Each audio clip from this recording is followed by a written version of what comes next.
Hello friends, welcome. My name is Alexa and today I'm going to be doing my May and June wrap up, so they're going to be combined. So I hadn't done my May wrap up because well, I really did not read a lot in May at all, or June for that matter. It's been rough. Hope y'all have been having a better reading year than me, because seriously, I've been going through it. I was reading not a lot because of school, and then I was so excited the semester was over. It was about to be summer. I was like, I'm gonna read so much now, and now all I do is work and sleep.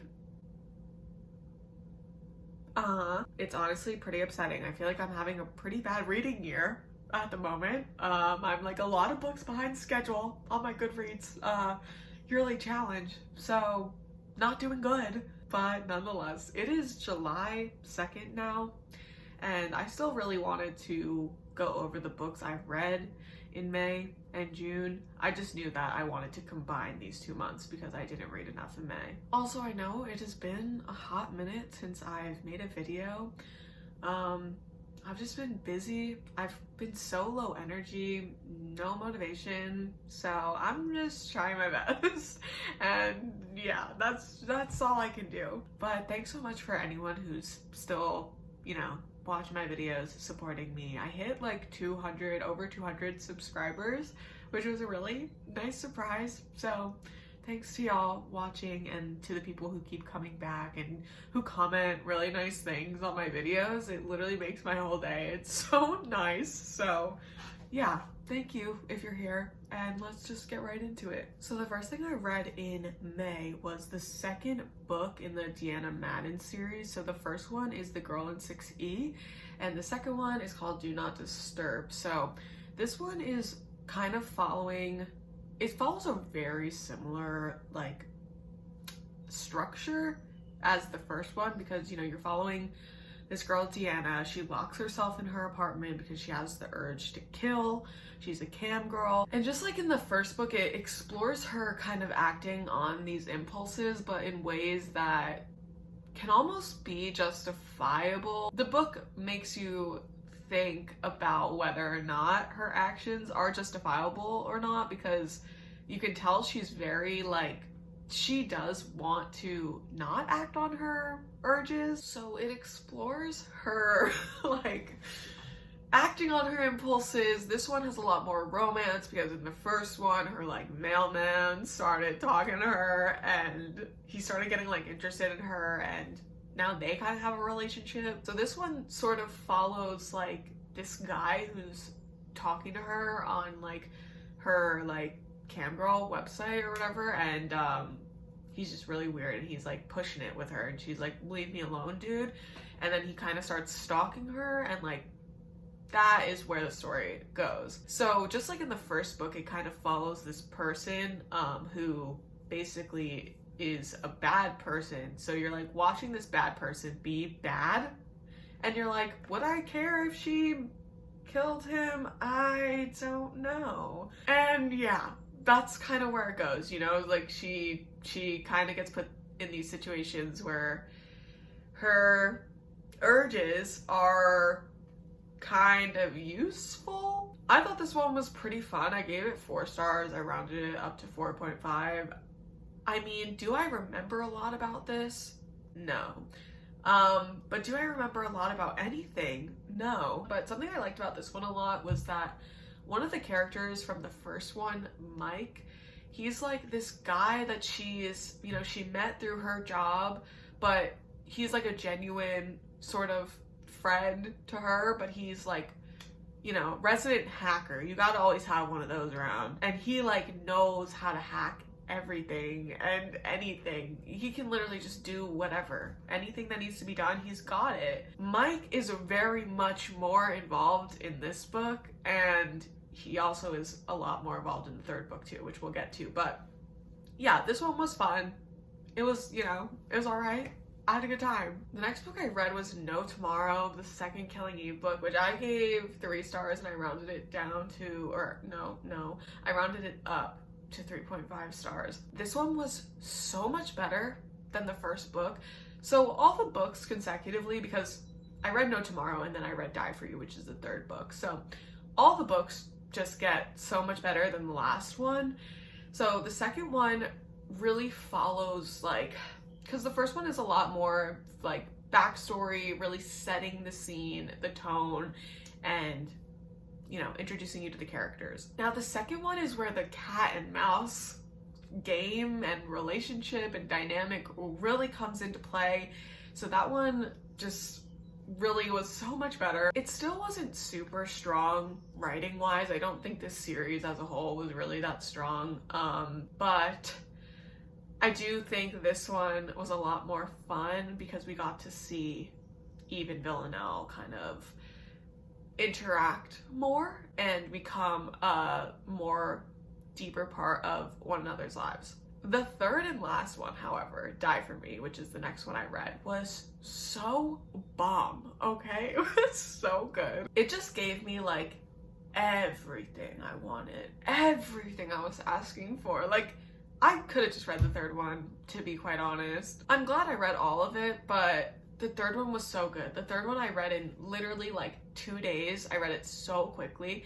And that's because, too, at the end of No Tomorrow, it, like, sets it up for a perfect, like, you know exactly what's gonna happen next, and you're, like, so excited. It's so great. I really liked, too, that both of these were so different from the show, and I feel like it explores a really interesting, like, storyline of, like, what could have been. This is a low-key spoiler about the end of the second book that goes into the third one, but I want to talk about it real quick, so I'll put it up on the screen. So basically at the end of No Tomorrow, Eve is in such danger now because she's been hunting Villanelle that they fake Eve's death and they run away together.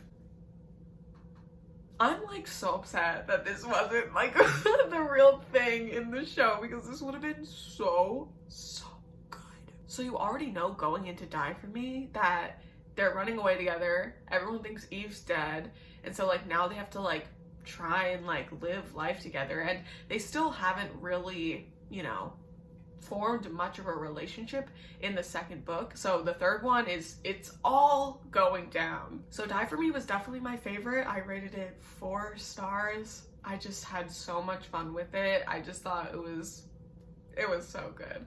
I mean, it was so fun. I feel like, too, with Die For Me, there was so much more to the plot, like, that really enhanced the whole book. Like, I felt like there were so many sections of it that, you know, just made it, I don't know what I'm exactly saying, but do you? It was just, like, so much more full of plot. It was so full of life, whereas I feel like the 2 previous books, especially the first one, was just so filled with, like, jargon about, like, actually getting to know, like, MI6 and why they're going after Oksana and all these things, and it's like, I don't really care. So the last book was just, like, so refreshing that it was just really centered on their relationship and them kind of, like, really truly forming this bond where they have to both, like, lean on one another to live. The next thing I read, or the next 3 things I read, were the 3 comics Bolero. So I read 2, 3, and 4. I previously read the first one, and these are pretty fun. I rated them all 4 stars because the basic premise of this is that, like, the main character is having a really rough time, and she basically gets introduced to this, like, this escape to leave her reality and, you know, explore 53 different realities, but no more than that. Like, she can't do any more than 53. And so this explores a bunch of the realities with her, which I thought was really cool. There were aspects I was kind of confused about, so that's why I gave them all 4 stars rather than 5.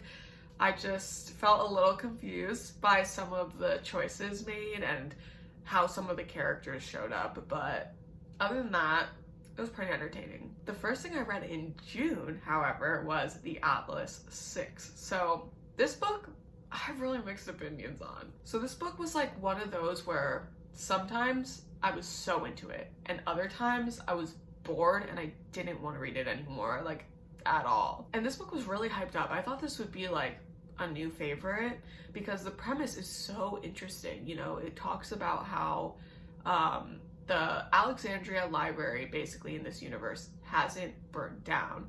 So it's there, but there's this like secret society called the Atlas Six that is there, and you know, like annually they invite like 6 people with magical abilities to come and be a part of that society. So basically, like after a year, they're like indicted into this society, but they invite 6 of them, and then only 5 of them are allowed to stay after the year. And it's really interesting. I mean, it does have this really like mysterious element about it, and something I did find interesting was that like all of the characters had different magical abilities, but I also feel like that was sort of part of its downfall, especially because all of their magical abilities were like different systems. You know, you had like a telepath, you had an empath, you had people who are more like into the scientific side of magic. Like there was this one girl also who was like almost like poison ivy. Like that's how I would describe it. She was like, her magical abilities were to be able to communicate with like plants and stuff. So there were so many different magic systems that none of them truly got fleshed out enough, and that was sort of an issue for me because there was a lot that was just not comprehensible. Like you couldn't really understand it because there was no genuine explanation. It was just like, you should just assume that you know what this means. Like it was one of those books where some things were just not truly explained. Like if a magic system isn't explained, I feel like it can work sometimes if it's really ambiguous and closer to our reality, but this was so outside of our reality that I wanted an explanation. Like sometimes there were just things that didn't make any sense, or you just didn't really know what was going on. I also feel like the characters were a big point of contention for me because some characters I really liked and I thought they were fleshed out pretty well, and then some I felt like were almost targeted, like by the author almost. I don't know, I feel like they didn't want us to like some of them for like no reason. And so you were left with like some characters who were really strong, really fleshed out, had interesting backstories. You would tell so much about them, and then you were left with others who just had like nothing to them. Like for example, the girl Reina, who has like the ability to talk to plants and all of that, like I felt like she had no substance, and she has such an interesting power. Like why wouldn't you explore that more? Another thing I didn't love was that the fact that they were all in this society, right? And so they're all meeting each other for the first time, except for 2 of the people that know each other. But right off the bat, they're like all hostile and like none of them like each other. And I just thought that was a really weird choice because the small moments where they all did, or like some of them would interact with one another and like work together and get along with each other and, you know, use each other's magic together, was so much stronger and so much more interesting. So I thought the choice to like make them really like angry and like, I don't know, angsty towards each other just was weird. I didn't like it. So yeah, it was a 3.5 for me. I rounded it down to 3 on Goodreads. I did like it, but I expected more. I expected a lot more from it, unfortunately. The next thing I read was If You Dare, which was the last book in the Deanna Madden series, and this one I really liked too. I gave it 4 stars. I honestly was like, I was kind of confused about how I wanted to rate this one because I feel sort of the same about all of them, even though I rated them differently. I don't know. This one I feel I liked in a different way because this one actually really strayed from the pattern that the first 2 were following, because in this one, like, it starts with a mystery with Deanna sort of being like unconscious and not knowing what's going on, and she knows something bad has happened but she doesn't know if she did it, and it actually plays with like the idea of her getting in trouble for what she's done, which I didn't really know if that was going to happen or not. So that was super interesting because, you know, she's kind of like tiptoeing around the police now and around the justice system, and that I found very interesting because I wasn't sure if that was really going to be a part of this series or if she just was going to keep doing what she was doing. She seems like a very invincible character, but at the same time you can tell she's not. And so I really liked seeing her getting close to getting in trouble and then like actually getting in trouble and how she was dealing with it, and like knowing that somehow she was gonna get, you know, out of it in her own way, and how that was gonna play out. I thought this was a fun end to the series, but I do think there could definitely be another book after this. Even in the author's note, they said that they didn't think this was going to be the last of her, but this last book was published in 2015, so I don't know if there's going to be another one, but I still really liked the series nonetheless. I really liked all 3 books. Like, I listened actually to all of them, and as an audiobook, they were very engaging. The next book I read was No Rings Attached, and this is a romance book. I actually really wanted to read the first book from this author because I know it's a series. I forget what it's called. This is actually the second book, but I knew this could be read as a standalone, and this was the only one at Barnes & Noble, so this was the one I got. And this was really fun, actually. So basically, it follows these 2 main characters, and it starts off with having them, like, one of them is going to her brother's wedding, and she had a girlfriend like a few months ago, told her family she was gonna bring her, and then they broke up and she never got around to telling her family, and now her family thinks she's bringing a date. And so her roommate basically sets her up with her other best friend, and they go to the wedding together. So it starts with the fake dating trope. So already, I'm eating this shit up. I literally love the fake dating trope. If y'all know anything about me, I love the fake dating trope. So this starts off with the fake dating trope, and basically it's like these 2 friends who, or they're not friends, they're these 2 girls. They have a mutual best friend. And so like the one girl lives in New York, her family's from the UK, so she goes to the UK to go to the wedding, and her best friend's other friend lives in the UK, so it's convenient for them to go together. So they go together, right? So what I really like about this book is that it picks up so fast, and the whole wedding is like just the beginning of the book, like maybe, you know, like this much. And obviously they're sort of kind of catching feelings at the wedding, and one of them, it's totally like grumpy sunshine because one of them is like totally down to like see if they actually would be compatible, and the other one's like, I don't do relationships. No. But yeah, they both end up catching feelings, obviously. What is fun, however, is there's this kind of side plot where the friend who lives in the UK, who's very much like, I don't want to be in a relationship, but I'll do you this favor. She has like this traumatic past where her parents passed away when she was like a senior in high school, and so she submitted to like a ancestry website, and she found out that she has a half sister and she lives in the States. So she wants to go meet her half sister. So she finds this out that she has a half sister during the wedding. So she decides to go back to the States and stay with her friend and this other girl and all their roommates and whatever to go meet her half sister. So the whole wedding part, you know, was super fun, but it's like not even the whole book. Like, it's just the beginning, because then they go back to the States together, and then they road trip together to the half-sister's place and all of that. So it has the road trip trope, it has, you know, they're in hotels together, there's one beds, literally anything and everything you could ask for. So I really enjoyed it.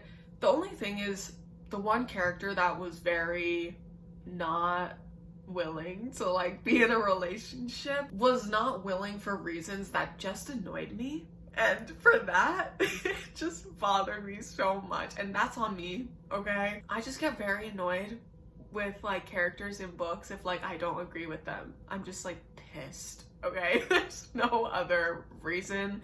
There's no explanation. It just is what it is. And what bothered me the most is the character that was like, I don't want to be in a relationship, still gave in to like her wants and her impulses and like, you know, played relationship with this other girl basically, but then was like, I'm not doing it, even though like she was though. At points it was understandable, like I'll give her that, but at other points I was just like, enough. Both of the characters I liked together, but alone I wasn't super interested in either of them. But I did have a really good time reading this. I read it pretty fast, like it was great escapism. I gave it 3 stars. I would still really recommend it. It was really fun. But I do think both of the characters didn't really stand out on their own. Honestly, I would read anything from this author because I could tell they're a really strong romance author. I just feel like with romances, for me, it's either like hit or miss. It's like 3 stars or it's like 5, like it's 6. The last book I read in June was Her Body and Other Parties.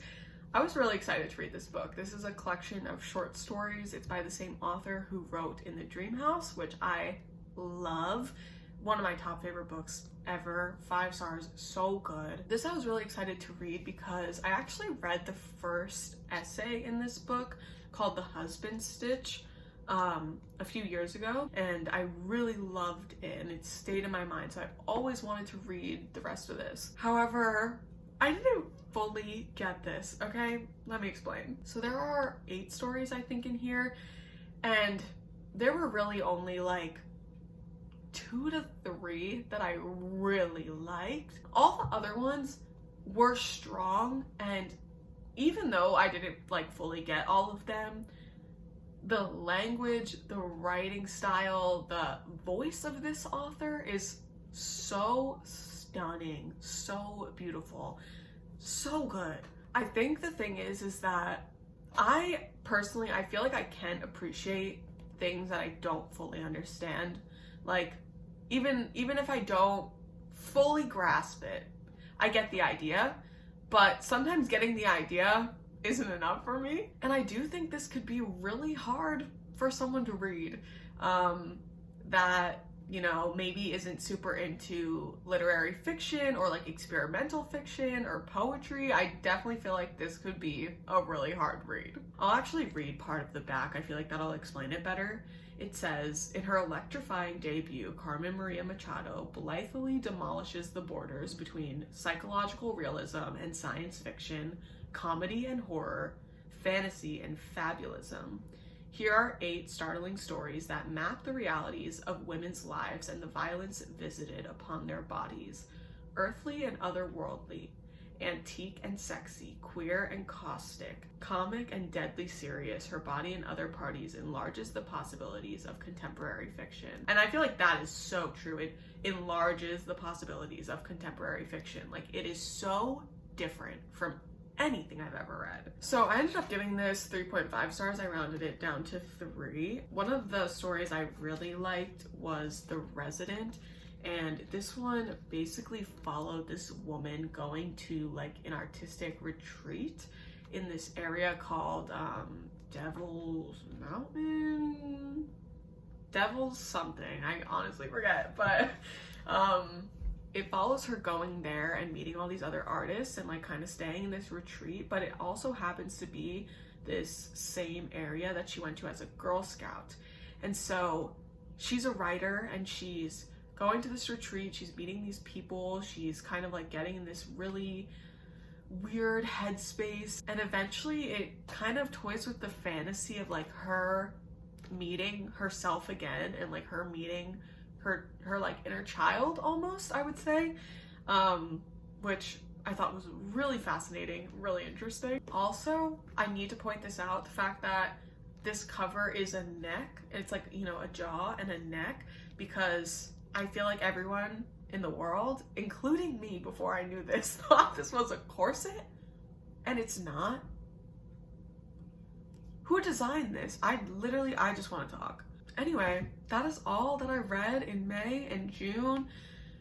It was all right. it could have been better, but you know, it's fine. It happened. It's in the past. We're moving forward into July, and I'm excited about it. So please let me know if you read any of these books, what you think, if you agree with me, if you disagree with me. Please let me know. I would love to know, and I'd love to talk with y'all. But that is all for now. Thank you so much for being here and hanging out with me, and hopefully I will see you very soon in my next video. Okay, bye guys.